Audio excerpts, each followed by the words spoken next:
E sempre que eu jogava com o pessoal mais velho, destacava, fazia muitos gols, acompanhava meu pai, que Falcão vem do meu pai, né? Meu pai jogava na Várzea em São Paulo, ele era meio que o cara da Várzea, e comparavam ele com o Falcão. E como eu acompanhava meu pai desde cedo, chamavam de Falcãozinho. E com 9, 10 anos, meu pai começou a me colocar para jogar com os adultos. E eu sempre fazendo uma diferença muito grande. Aí com 12 anos, um amigo do meu pai tinha um filho que era federado no Guapira, aqui no Jaçanã. Me chamou para fazer uma semana de testes. Eu fui para ficar uma semana, mas no primeiro treino eu já arrebentei. Aí já assinei a ficha no mesmo dia e o primeiro jogo era contra o Corinthians no final de semana.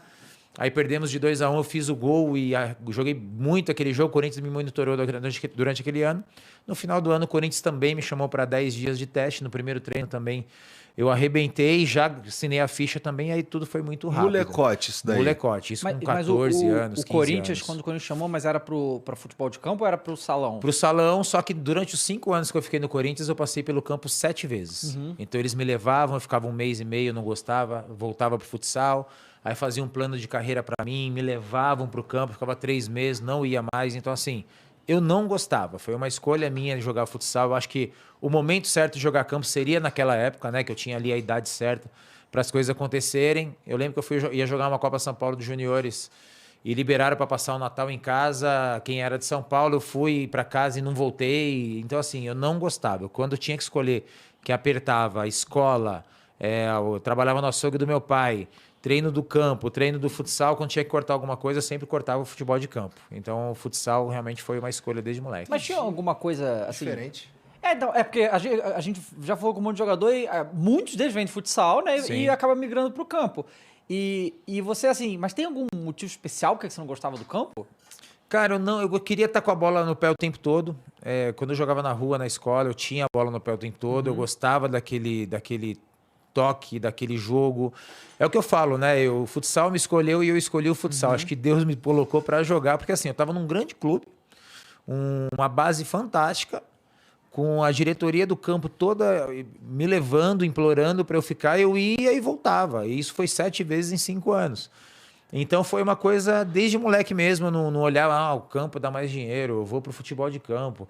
Eu só queria jogar o que eu tinha prazer de jogar, que era futsal. Então não tinha empresário, não queria ter empresário, meu pai queria que eu jogasse futebol de campo, mas foi uma escolha minha jogar futsal. Esse lance de ter a bola no pé o tempo inteiro deve fazer total diferença mesmo, porque no campo, às vezes, ela chega em você. Exato. Né? Nos campos tem uma estatística que mostra que o jogador, em média, fica durante o jogo 1 minuto, né, com a bola no pé. Tanto que os eventos hoje, cada vez mais, hoje que eu faço evento no mundo inteiro, tá sendo ou quadra de futsal ou campo society com a arquibancada em volta. Porque os ex-jogadores, eu fiz agora um evento mesmo em Dubai, mês passado, que fez eu, Figo, Ronaldinho, Kaká, John Terry, Okocha, Eto'o, Materazzi, Snyder, Cacilhas, e foi num campo reduzido.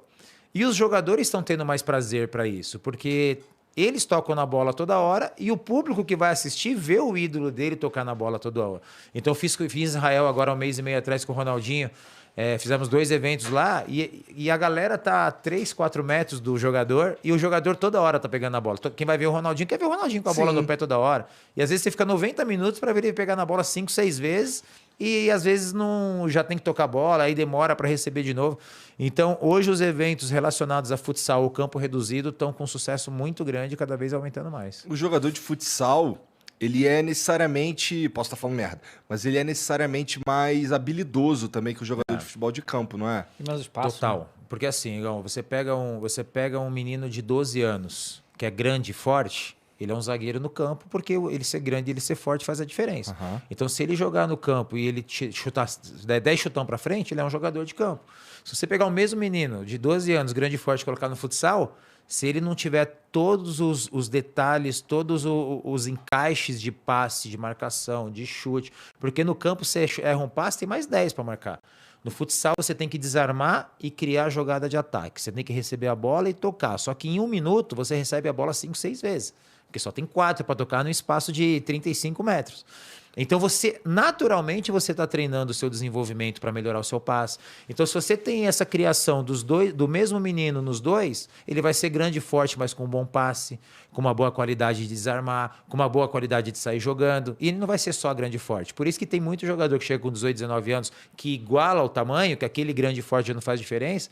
O cara não dá certo, porque ele não tem os fundamentos. Aham. E isso faz muita diferença. Os fundamentos do futsal você aprendeu lá no Corinthians, então?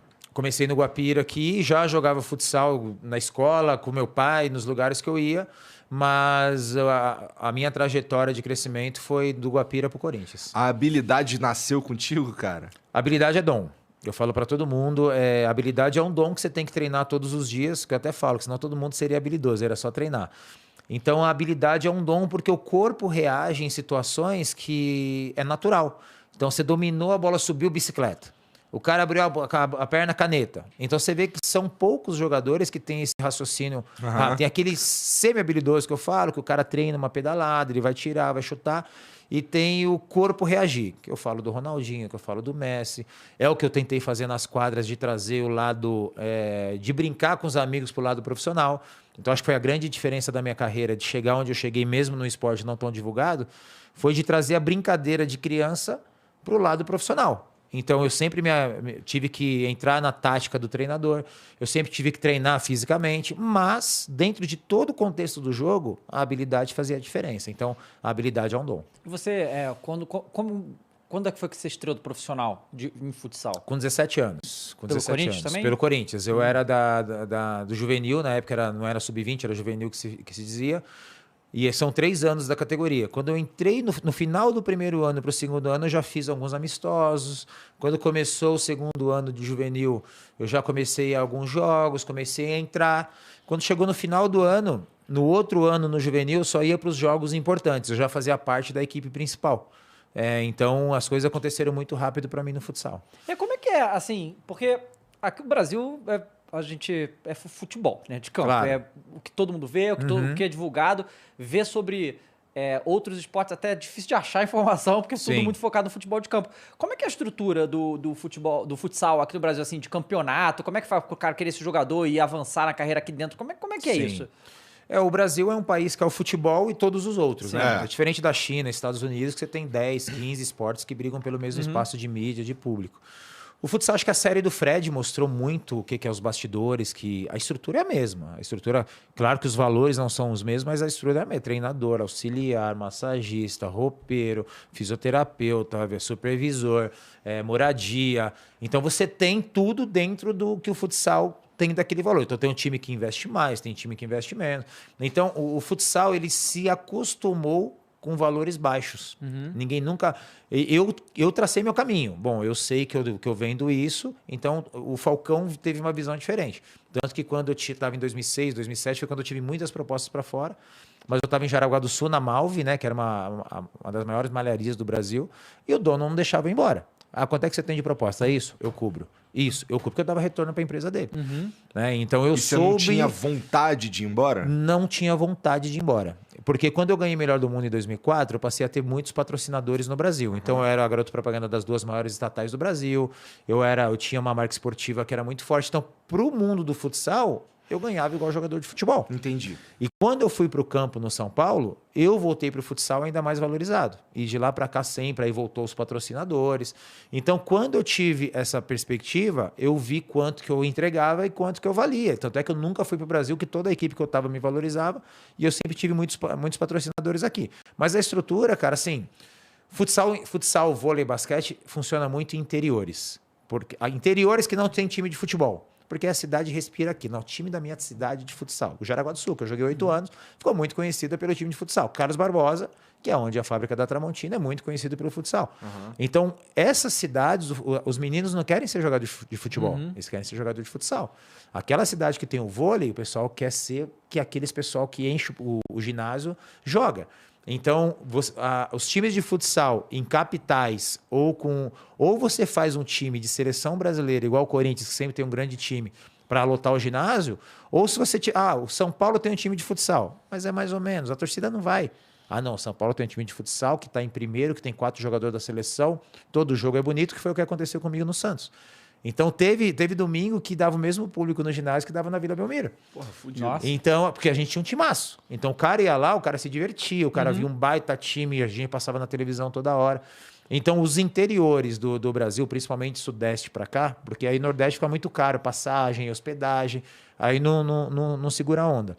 Mas os times de futsal têm toda a sua estrutura dentro dos seus valores e todos os times estruturados são bem estruturados. Então, todo mundo tem tudo que um atleta precisa. E os campeonatos é como? Tem campeonato brasileiro, aí tem equivalente à Copa do Brasil, coisa do gênero, assim? Tem os estaduais, os campeões estaduais jogam a Taça Brasil, que é como se fosse a Copa do Brasil, mas os campeões estaduais, a Taça Brasil tem a fase eliminatória e tem a fase final, que é em uma sede, em alguma cidade do Brasil, que é um torneio de 10 dias.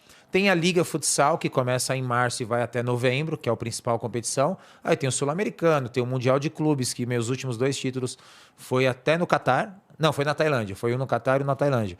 Que tem os mundiais de clube. O Campeonato Europeu de Futsal é fortíssimo. É bonito de ver o Barcelona, os times, o Porto, o Sporting, o Benfica. A gente nem fica sabendo dessa parada. Não cara, fica, loucura, não né? fica.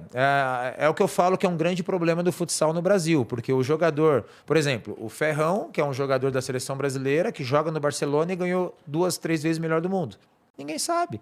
Então não tem uma preparação da mídia que, ó, vai vir o cara de férias, ou bem amigos, ou não sei quem. O Flow, pô, entrevista o cara é do Barcelona, o cara ganhou o melhor do mundo. Dá essa mídia pro cara, que é o que eu tive. Eu acho que a grande diferença é porque eu sempre estava no Brasil. Então, pô, o Falcão fez um golaço na seleção, no dia seguinte eu estava em todos os programas. Então, hoje, quando o jogador fica um pouco conhecido que ele vai para a Europa, ele só vai para a seleção nas datas FIFA. Então, de 8 convocações no ano, o cara pode ir em uma. Então, ele não fixa o nome dele com o público. Às vezes fala assim, pô, esse cara é bom.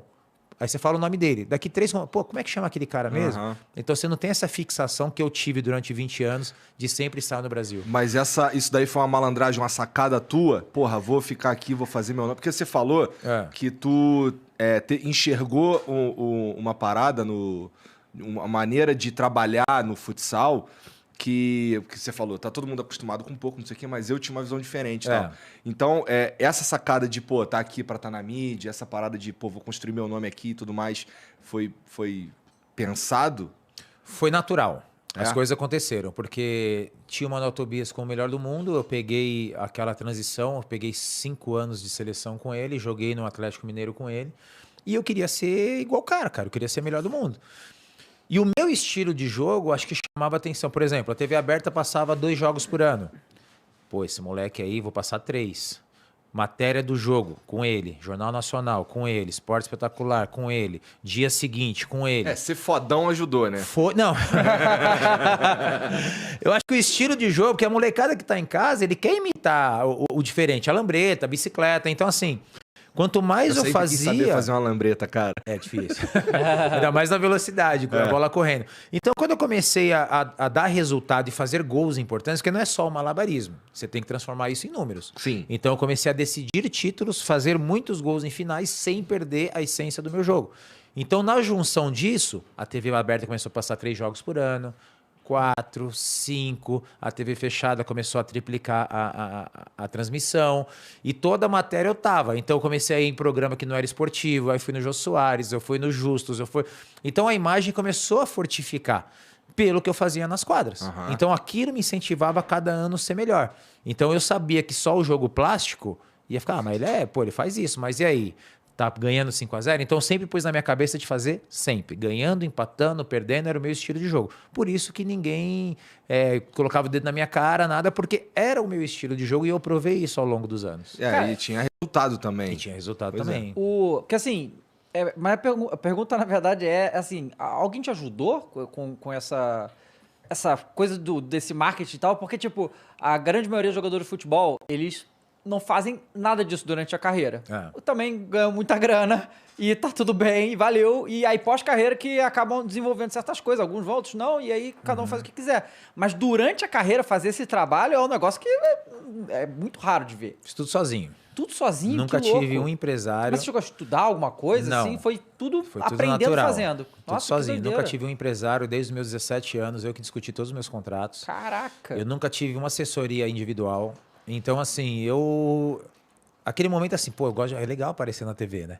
Aí quando eu vi uma câmera filmando ali, eu com 20, 21 anos, eu começava a fazer as brincadeiras com a bola, que eu sabia que a câmera tava com a luzinha vermelha. A luzinha vermelha acesa já era... Aí no dia seguinte tava lá no Globo Esporte. Entendi. As embaixadinhas. E assim foi fixando. Então era uma sacada que eu tinha, que às vezes tinha um jogador ali, pô, o moleque toda hora quer aparecer, só que depois eu falei, pô... Era inteligência.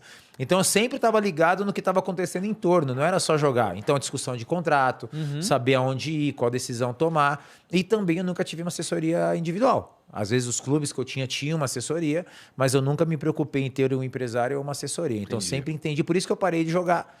Hoje a minha cabeça de negócio é muito grande, de entender, de enxergar. Eu parei de jogar planejado. Se você falar para mim, pô, esse ano eu quero um evento com você. Eu falei, meu amigo, só ano que vem. Eu não tenho mais data, não tenho mais nada. Então, isso tudo planejado. Eu fico ali marcando a minha agenda, fazendo tudo. Então, para mim, é um passatempo até que eu prefiro hoje, estar então. comigo. Até hoje. Até hoje. Entendi. Até hoje sou eu que faço. Entendi. Pô, mas eu imagino que no começo, conhecer o teu próprio valor foi um desafio também, não foi? Tu deve ter fechado uns contratos esquisitos, não fechou não no começo? Com questão certeza. de, sei lá, pô, eu acho que aqui podia ter sido melhor e tal, depois que tu vê. Sem dúvida. Porque... Nos primeiros anos, principalmente. Depois de um certo tempo, principalmente quando eu voltei do São Paulo, que possivelmente a gente vai passar por esse assunto. Quando eu voltei do São Paulo, eu consegui enxergar a dimensão. Porque assim, eu sem jogar no São Paulo, a minha camisa foi a mais vendida. Pô, dava muita mídia. Aí as marcas começaram a me procurar e mesmo voltando para as quadras, porque assim, pouca gente sabe, mas 70% da venda de uma marca esportiva é produto de futsal. Porque o moleque compra para ir para rua, para escola, para passear no shopping. A chuteira o moleque compra, ele vai comprar, não vai estragar a chuteira no gramado, é muito difícil. Ele vai comprar outra quando não caber mais. E aquela que não vai caber mais vai durar até não caber mais de novo. E o tênis de futsal, o moleque joga na rua, joga na escola, vai pro shopping. Então o giro é muito grande. Foi quando as marcas começaram quando eu comecei a ter competição das marcas, eu comecei a entender os valores. Cansei de ir pra escola de chuteira também. Então, todo mundo. Você ia pro shopping, vai passear com os amigos. Ah, mãe, pô, esse tênis não combina, não, mãe, eu quero ir com esse. E vai. Então é isso. A galera usava pra caralho. Tinha uns Kelme que a galera usava na minha época e tal, uns coloridão. Chegou bombando. Então eu comecei a entender, porra, mas eu pedia tanto e os caras estão oferecendo tanto, né? Então eu comecei a ter uma percepção de valores, de quanto a minha imagem entregava. Quando eu tive proposta para ir para a Europa, que os times daqui do Brasil me seguravam, então eu comecei a entender que a minha marca não era só o jogador Falcão, era uma marca que dava retorno também para aquela empresa que eu estava representando. Então eu comecei a ter essa percepção e cada ano mais